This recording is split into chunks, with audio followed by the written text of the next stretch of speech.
Novamente, desculpa, eu não sabia que tinha cronómetro, Pois, mas pô, também não me vou alongar muito mais. Não, mas não, estava-te a mas podes dizer. falar agora. Podes ir ao Ah, jogo.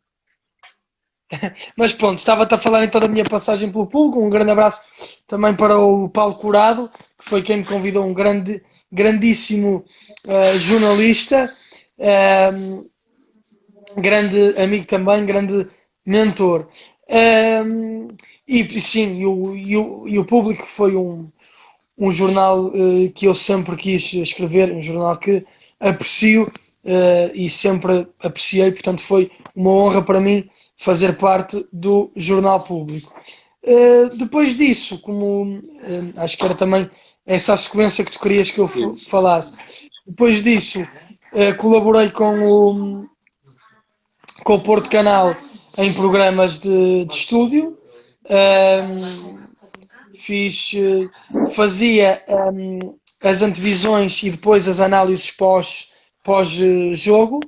Um, e foi também um período muito interessante para mim fazer programas de estúdio em termos de pica, se me permites a Claro. expressão, aquela ansiedade dos direitos, a televisão. Nós ali somos também muito a centralidade dos programas é muito interessante e é muito espicaçante. Portanto, também gostei muito dessa experiência, apesar de achar que é pela escrita em forma de artigo que eu consigo explanar melhor,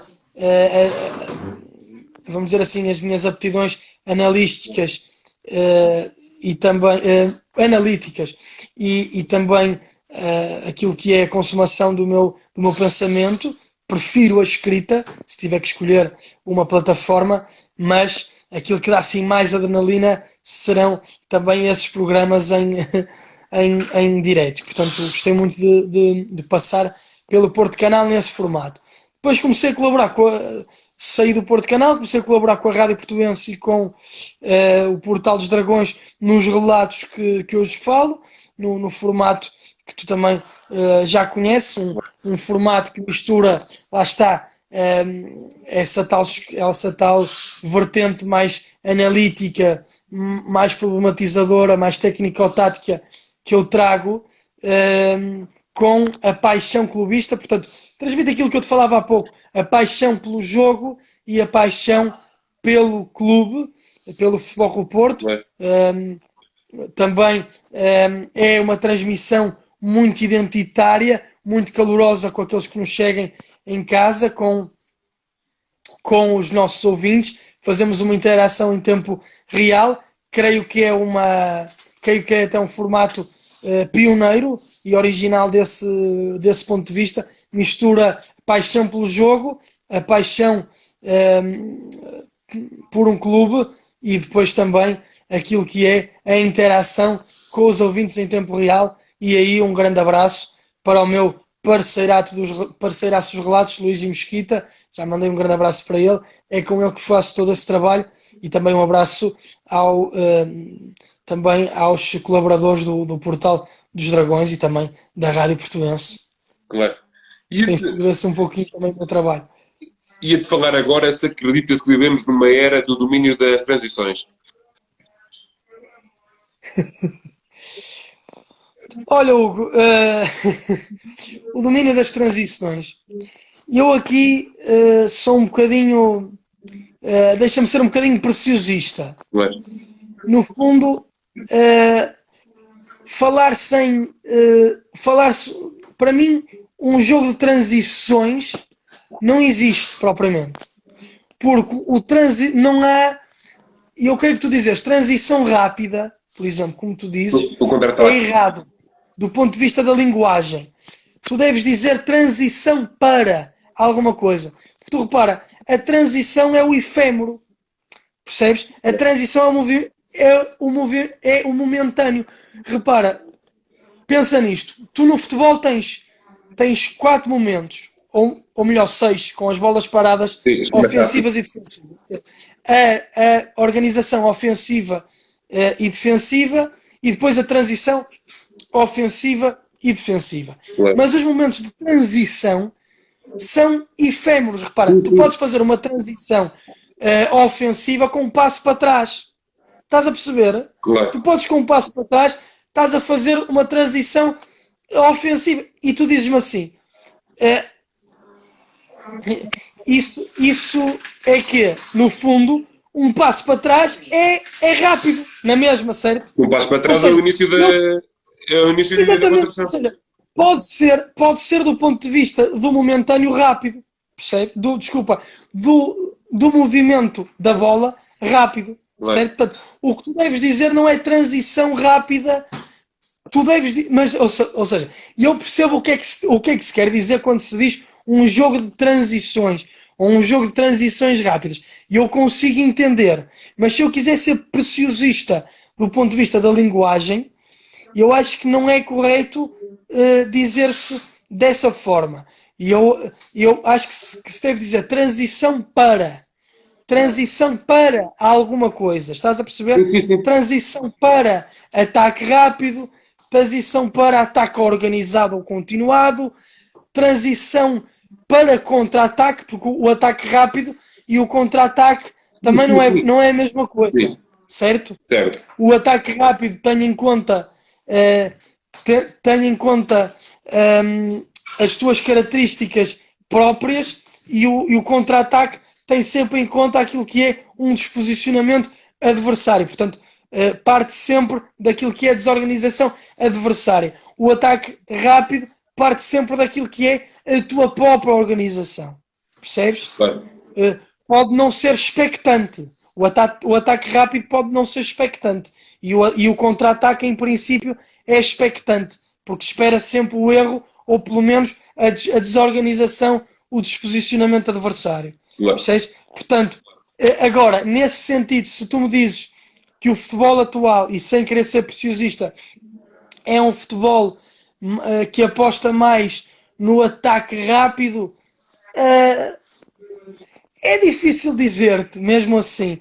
Agora, se o que está a pegar moda mais agora, porque é o que ganha e rapidamente fica moda, pode ser o Klopp de Liverpool, é uma equipe que eu acho que sim, aposta obviamente no ataque rápido. Mas, por exemplo, se tu quiseres compreender o Liverpool, tu tens mais que ir à especificidade das desmarcações e da forma como aquele trio da frente, Salah, Firmino e Mané, por exemplo, já não falo depois em todo o comportamento do tempo de entrada dos médios e também dos laterais, como fazem a variação de um para o outro. Mas se tu quiseres mais aquela falsa entrada, falsa desmarcação, que depois, entrando sempre um jogador nas costas, há sempre um jogador que finge que vai a desmarcar e depois entra outro, e outro finge e outro entra, percebes? Isso está muito bem calibrado. Acho que até aqui que tu vês mais a especificidade de Klopp. Mas percebo o que queres dizer com isso do futebol de transições. Mas, por exemplo, ainda resiste o futebol, obviamente, de Guardiola, que não tem a ver com isso. O Barça vai resistindo sempre. O Ajax, por exemplo, o ano passado chegou até às meias finais, não é? Que não tem a ver com o futebol em transições propriamente. O futebol de Pochettino é um futebol muito versátil, muito multifacetado, chegou à final. Mas sim, o futebol, a melhor equipe do mundo hoje, sim, é mais ali um futebol que aposta nas transições para ataque rápido, sim. Então, ia-te perguntar se acreditas em equipas defensivas, ofensivas ou equilibradas? Eu acredito que existem equipas defensivas e acredito que existem equipas ofensivas.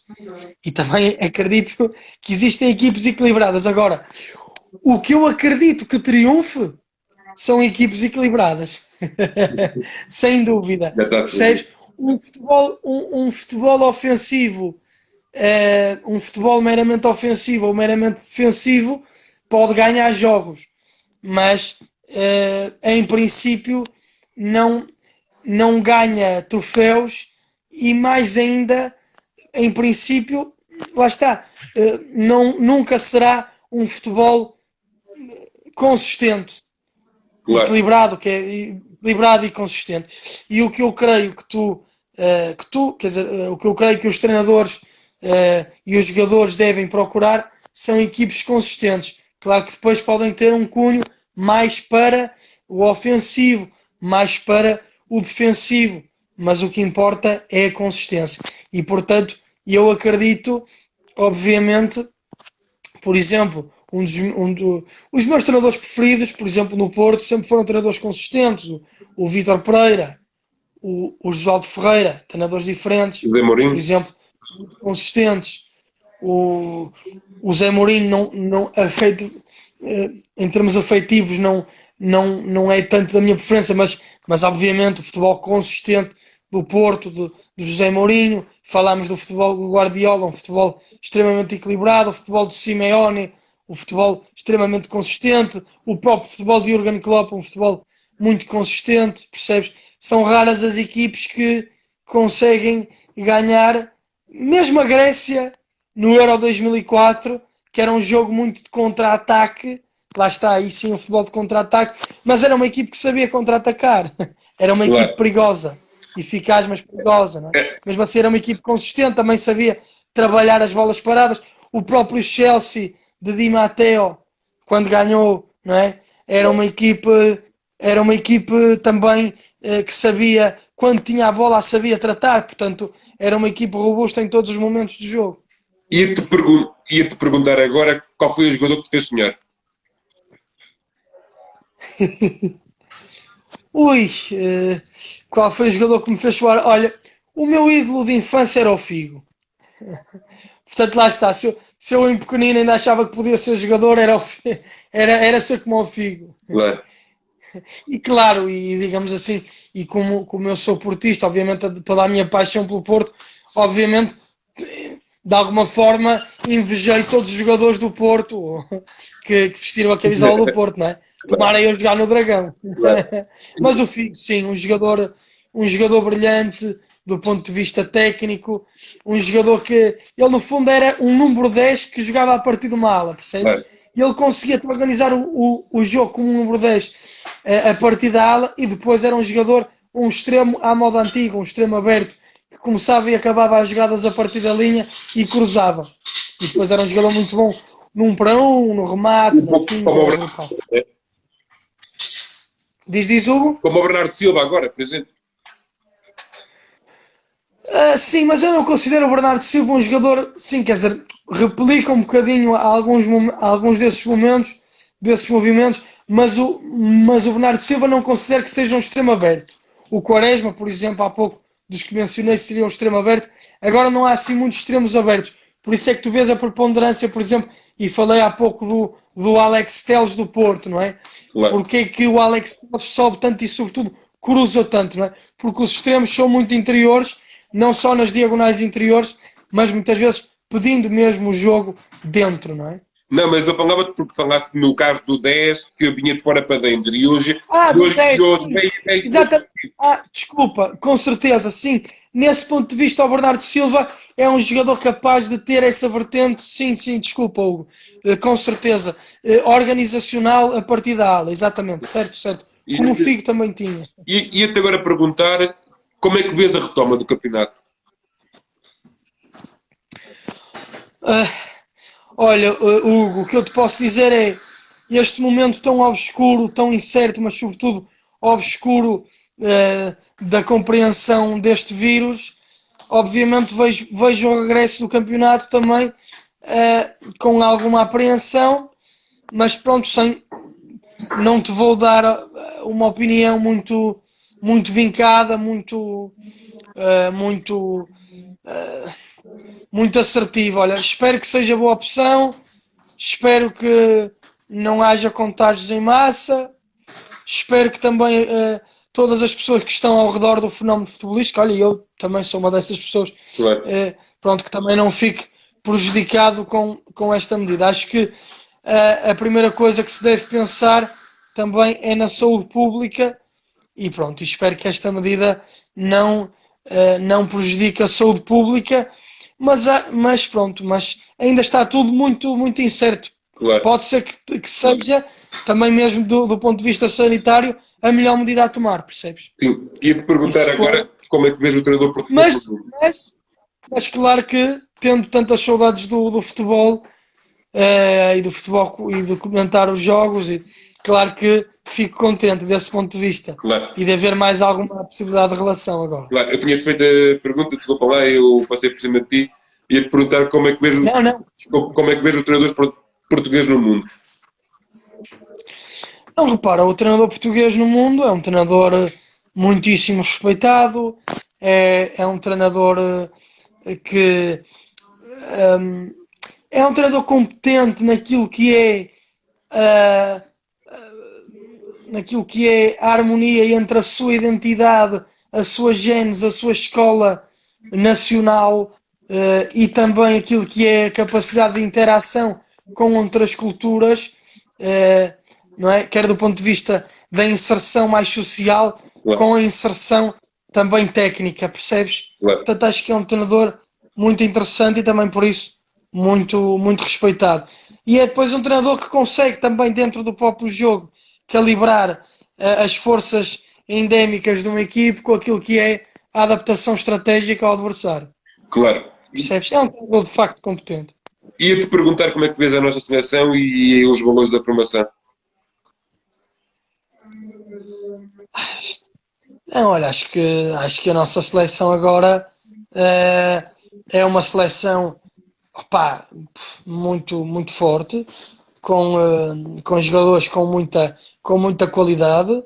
Repara, o próprio quando o Ronaldo se ausentou, por exemplo, na qualificação para a Taça das Confederações, Portugal até em muitos jogos até jogou melhor do que com o Ronaldo. Claro, Não estou com isto a dizer que Ronaldo não faz muita falta, que obviamente faz muitíssima falta, mas é uma seleção capaz de aquilo que te disse à semelhança do treinador português é aquilo que também vejo a seleção portuguesa conseguir fazer, portanto, ter uma identidade mas mais organizativa, mais com aquele futebol de pé para pé, mais dominadora, com aquilo que é uma noção mais de contra-estratégia, mais especulativa, claro, percebes? Mais de adaptação às forças do adversário. Acho que Portugal tem feito isso bem, consegue agora, que era uma coisa que não conseguia, lidar melhor em termos mentais com jogos adversos. Já vi melhores seleções do que esta e também do que aquela que venceu o Euro 2016, mas não conseguiram vencer. Esta aqui tem uma força mental para lidar com a adversidade e o desconforto dentro do próprio jogo, em meu entender, muito grande. Portanto, acho que tem jogadores de muita qualidade, não importa mencioná-los, são vários. Mas pronto, se quiseres, obviamente Ronaldo, mas para suceder a Ronaldo, aliás, dos mais antigos, ainda temos, por exemplo, João Moutinho, por exemplo, que mencionei há pouco, mas depois desta nova vaga já assumirem-se João Félix, Bernardo Silva, não é? Que podem ser os jogadores mais preponderantes, e depois tens a formação. Portugal está a formar muitíssimo bem, o Sporting ainda forma bem, mas não está tão exuberante, mas o Futebol Clube do Porto e o Benfica têm jogadores já desta nova vaga muitíssimo bons, não é? O caso do Porto, Fábio Silva, os centrais Diogo Queiroz e Diogo Leite, Romário Baró, o próprio eh, o próprio o Tomás Esteves, o próprio Fábio Vieira, por exemplo, que para mim é um jogador o Vitinho, excepcional, exatamente exatamente o Vítor Ferreira, sobretudo o Fábio Vieira, acho que se pode assumir também na equipa A, é um jogador com uma qualidade, com o pé esquerdo muito bom. E o Benfica, não é? Os dois centrais, que já Ruben Dias já tem atuado mais na seleção principal, não é? Mas também o seu colega de setor, que agora falha-me o nome, o Ferro, exatamente, o Ferro também, um jogador ainda muitíssimo jovem, portanto, o Benfica está a formar muitíssimo bem. Pensa em Florentino, por exemplo, pensa em Jetson, pensa em Jota, O pronto, Fernando que estão agora ainda a não. tentar. Exatamente, o Bruno Fernandes, que há pouco faltou-me referir, mas sim, mas esse aí já titularíssimo, não é? De seleção A, não é? Mas United. em termos de formação, não é? Estes jovens que estão a aparecer, portanto, com muitíssima qualidade. Claro. Ia-te perguntar quais são os jogos mais marcantes da tua vida? Olha, os jogos mais marcantes da minha vida, olha, os jogos que analisei para o público foram todos muito marcantes em termos profissionais.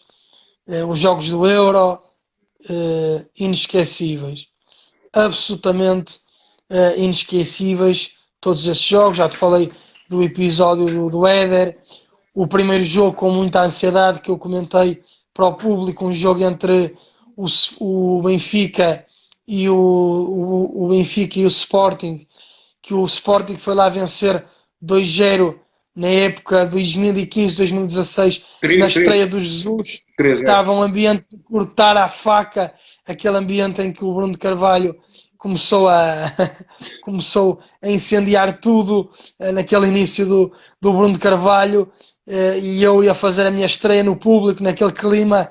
Eu estava nervosíssimo, mas o artigo até me saiu bem e depois era o meu artigo teste, digamos assim. Claro. Foram as minhas captações para o público e depois acabei por passar no teste e acabei por ficar. Todos os jogos me marcaram. Os jogos agora com o, com o Luigi que faço para a rádio, todos eles de alguma forma me marcam em termos profissionais, mas obviamente alguns deles foram muito marcantes. Por exemplo, o jogo que vencemos frente à Roma, os jogos que vencemos, o jogo que vencemos frente ao Benfica na Luz com o gol de Héctor Herrera, todos os jogos frente ao Benfica ou desta época são também sempre muito apaixonantes de comentar. O jogo frente à Roma, já referi, na Champions League, e esse jogo em termos de Champions League foi um jogo, foi uma emoção tremenda com aquele gol do Alex Telles. Está aqui está aqui a Marília, um grande beijinho para a minha querida amiga Marília, diz ela. Imagina se tivesses feito 1 minuto 92, tomara eu, Marília, comentar o minuto 92. Mas pronto, mas assim em termos de jogos que eu vi, obviamente, as finais internacionais do Futebol Clube Porto, eh, na caminhada, por exemplo, para a Taça UEFA, ao jogo aqueles jogos muito emocionantes, o jogo do Panathinaikos, por exemplo, que o Porto virou de 0-1 para 0-2, para 2, de 0-1 para 2-0 e, não é?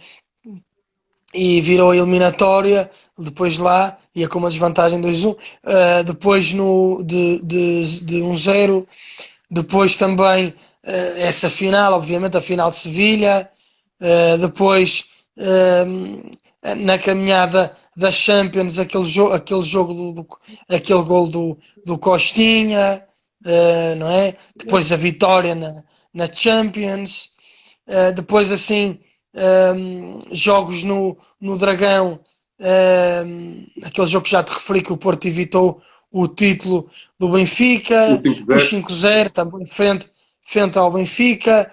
Como adepto também fui campeão na Luz, aí vi o jogo também como adepto fora, não é? Portanto, foi uma deslocação tremenda. Também fiz algumas deslocações com o Futebol Clube do Porto. Também foi muitíssimo, muitíssimo marcante. Toda essa época do André Vilas Boas tem jogos absolutamente marcantes. Depois, por exemplo, aquelas noites europeias no Futebol Clube Porto, o jogo contra o Bayern de Munique, o Porto ganha 3-1, depois é derrotado na Alemanha, uma derrota copiosa, mas, por exemplo, esse jogo foi muito, muito marcante também, as festas do título. Portanto, depois agora mais recentemente a final da Taça, que também fui comentar ao Jamor a final da Taça. eh, Foi também um jogo muito marcante, estar ali naquele ambiente, naquele o ambiente do Jamor é fantástico, Claro. né? Aquele ambiente quente, mas bucólico ao mesmo tempo. Também outras finais que vi, obviamente, no Jamor. Deslocações europeias também que fiz com a equipe do Porto ainda como adepto, por exemplo, olha, fui ao Atlético Madrid quando o Porto empatou lá 2-2, depois de ter empatado aqui Exato, 0-0 e passou à próxima fase. Tenho claro. muitíssimos jogos que me marcaram. E qual é aquele Que momento, esse- qual é aquele momento que mais te emociona até hoje na tua carreira? Esqueci-me, desculpa. Força. Que eu outro dia revivi esse momento no Facebook até o gol, e que a Marília escreveu agora, o gol do Kelvin, não é? E esse jogo, esse gol, eu por acaso, essa época tinha berrado já duas vezes, eu estava aí como adepto, né? Entre o túnel e o Banco do Porto, e berrei para o Vítor Pereira para colocar o Kelvin. Depois ouvi alguns impropérios da bancada: oh miúdo, está calado, não sabes o que dizes. E o Kelvin depois ganhou o jogo contra o Braga, e eu voltei a repetir a dose, a gritar para o Vítor colocar o Kelvin, que ele resolvia isto. E depois o Vítor voltou a colocar o Kelvin. Eu tinha ouvido impropérios também atrás de mim: oh puto, pá, cala, tu não percebes nada disto. E depois eu é que me virei para trás a festejar. E foi também um jogo muito marcante pelo jogo em si, que foi também por esse episódio da minha fezada no Kelvin, que não era só fezada ao Kelvin. O Vítor Pereira tinha aquele jogo muito associativo de pré para pré, muito controlador, dominador, mas às vezes faltava-lhe alguma incisividade no último terço, e Calvin vinha-lhe dar tudo isso. E esse jogo, portanto, também, obviamente, uma felicidade tremenda, tremenda. Claro. E pronto. E também o jogo do título, que também já tinha o prazer de comentar, o jogo do título, ou melhor, da festa do título de Sérgio Conceição, e aquele comentário também que te falei uns jogos antes ao Héctor Herrera, mas aí já como comentador, e depois toda a festa que fizemos no Dragão. Eu depois tive a oportunidade de ir ao relvado do Dragão, e até tive uma oportunidade de tirar uma foto icónica ajoelhado no relvado do Dragão. Nesse E qual é aquele momento que mais te emociona na tua carreira? Na minha carreira toda, lá está, é difícil escolher Ou os que mais te, momentos ou que mais te arrepia, que ficas com pele de galinha? Lá está, olha, fico com pele de galinha quando via. Olha, quando via o meu pai trazer os jornais com o Público, e eu, no meu início de carreira, não é? Tinha vindo, de alguma forma ainda me sinto em início de carreira, se me permites dizer Claro. assim, mas quando tinha os artigos, quando me via nos artigos do Público, era muito emocionante chegar e ver a minha fotografia o meu espaço ali no Jornal Público, com cronistas que tanto admiro, até de outras áreas, como por exemplo o Frei Bento Domingues ou o Vasco Polido Valente. Claro. Sempre queria escrever no Público por causa disso, de outros articulistas também de outras áreas.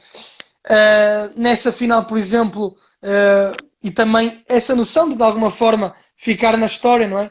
Eu que fazia quer dizer, de apanhar o comboio da história, e eu que fazia nos meus trabalhos históricos, que via jornais antigos, não é?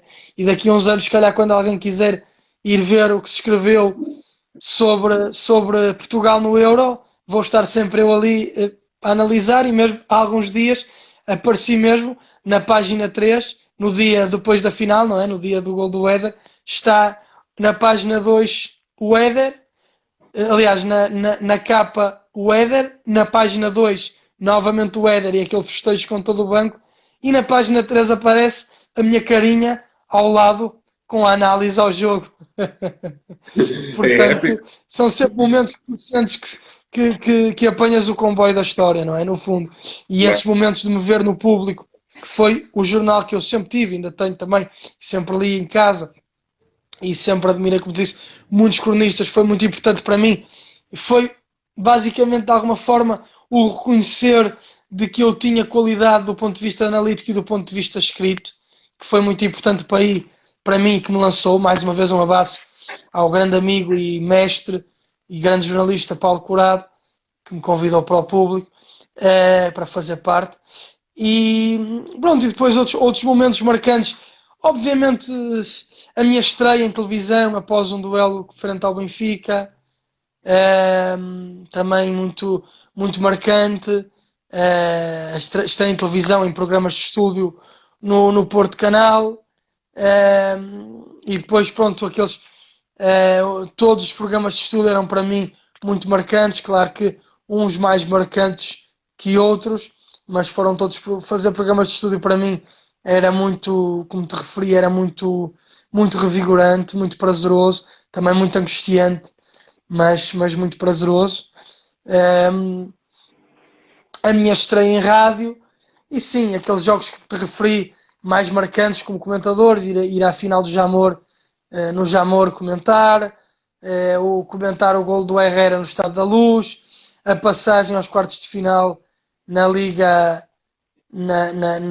da Liga dos Campeões, e claro, todas as noites europeias sempre muito marcantes, não é?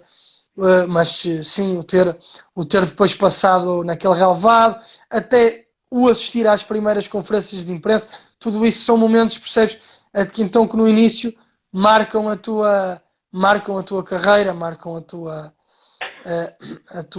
tua profissão, digamos assim, o teu percurso profissional, o teu percurso como comentador.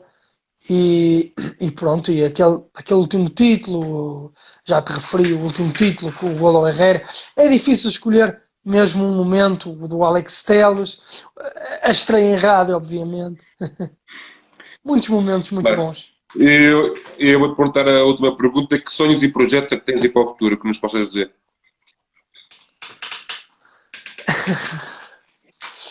Olha, sonhos tenho. Olha, passa por conseguir ter a minha comunicação livre e expor a minha identidade, a minha natureza, através de uma das minhas paixões, que é o futebol, e que é também a comunicação social, pronto, ou agora a comunicação também mais através das redes sociais. Projetos para o futuro, é isso, é dar vazão a isto que tenho, dar continuidade a isto que tenho feito, estas colaborações com a Rádio Portuense, com o Portal dos Dragões, com o Porto Canal. Espero que tudo isso se mantenha, se intensifique, se calhar novos conteúdos. E obviamente também não fecho a porta a colaborar até em sítios onde já estive, ou passar até por outros órgãos de comunicação mais tradicionais, não vou fechar essa porta, em fazer novamente programas de estúdio, por exemplo, televisivos. Uh, Também está nos meus horizontes. E depois também o meu sonho seria também tocar outras áreas, como toco, de alguma forma, áreas mais sociais, mais culturais, poder fazer um ou outro, ter uma outra vertente, conseguir ter uma vertente futebolística e comunicacional, e depois também passar também sempre para outras áreas que também me interessam. Claro. Eu quero-te mandar um grande abraço e dizer-te muito obrigado por ter estado aqui connosco. Espero que tenhas gostado. Oh, Hugo, olha, gostei imenso de conversar contigo. Finalmente conversamos. Demorei um bocado a ajudar a agendar esta conversa contigo, mas queria também que fosse um dia em que eu estivesse de facto com uma energia enorme, Claro. e hoje de facto estive aqui com uma energia muito grande. Foi uma conversa muito grande. Espero que não tenhas ficado farto de me Não, não, ouvir. não, adorei. Aprendi muito contigo. Oh, olha, obrigadíssimo, obrigadíssimo por toda a tua simpatia, por todo o teu apreço e todo o teu carinho que tens pelo meu trabalho. Eh, Olha, eu quero te dizer que esta tua iniciativa ehm, é muito, muito interessante. É bom ver pessoas assim como tu, tão apaixonadas pelo jogo e também tão conhecedoras e também tão predispostas àquilo que é a experiência alheia. E acho que isso é muito importante sempre. E portanto, Hugo, olha, agradeço muitíssimo. Foi um prazer e uma honra também estar aqui a conversar contigo e sentir esse teu carinho e esse teu apreço. E olha, espero também ser convidado mais vezes por ti. Podemos também Claro. conversar mais vezes. Tenho todo o prazer em conversar mais vezes contigo. E olha, tudo o que precisares de mim, ganhaste aqui um amigo. Sim. Está E, bem, Hugo? e, Obrigado por tudo, e, meu amigo, e um grande, grande abraço para o Dragão e e sucesso um aqui, copo lá. sucesso para ti. E quando for ao Dragão, eu digo-te e bebemos lá um copo. Olha, exatamente. E quando quiseres aqui tomar um copo comigo, sei que és aí De de Viseu ao Viseu, não Oliveira é? Prato. Eu sou de Viseu. Exatamente. Oliveira de Frades. Quando vieres cá ao Porto, pá, liga-me e, opa, e tomamos um copo, ou até comemos uma francesinha à moda do Porto, ou outra coisa, Tenho e prazer conversamos um pouco em saber sobre ainda futebol, pá. que tenho colegas a morar.